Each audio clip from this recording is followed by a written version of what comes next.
Hey knitters, I am working on Camera Dad's Christmas present and I know I'm a little bit late, but it's also a great opportunity to show you double layer knitting rib stitch. So I did the hat in just regular double knit, but when it came to the ribbing, I wanted a double layer of ribbing that still worked like ribbing.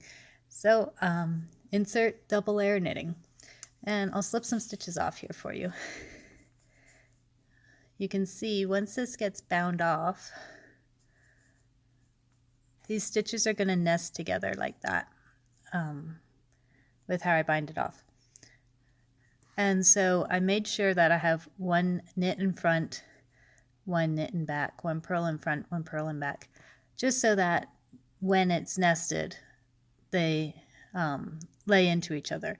If you did one knit in front, one purl in back, yes, it works, but you get a little bit more air gaps. And since this is for Maine, I wanted it to be nice and cozy. So this is double layer knitting the rib stitch. I'm going to knit one with my exterior color, bring that yarn to front, and then knit one with my interior color. Leave the yarns where they are, purl one with my exterior color, bring the back color to front, purl one with my interior color, and take both strands back. And there you have one knit, one purl, and the process repeats from there. So knit one with my main color, bring that to front, knit one with my contrasting color, leave it in back, purl one with my main color, leave it in front, bring my contrasting color to front, and purl one, and then take both back for the next set of stitches.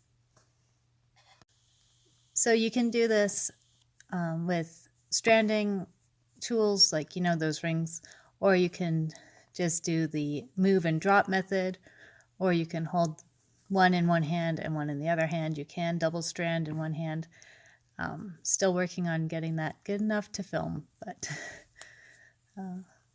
you can works in a pattern of every 4 stitches as far as the moving the yarn goes. So I'm at the beginning of a knit again, and so you just start the process all over again.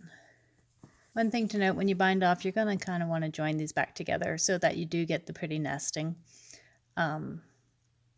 Make sure you're in the same column when it comes to binding off when you're joining the 2 stitches, and that way you don't get any funny movements back and forth or shifting on the inside of your hat. And this is what it looks like on the inside. So you have perfect rib on the inside, and the exterior will nest into the inside just like the inside nests into the outside. And that is double layer knitting the rib stitch. Thank you for watching this tutorial. Happy knitting!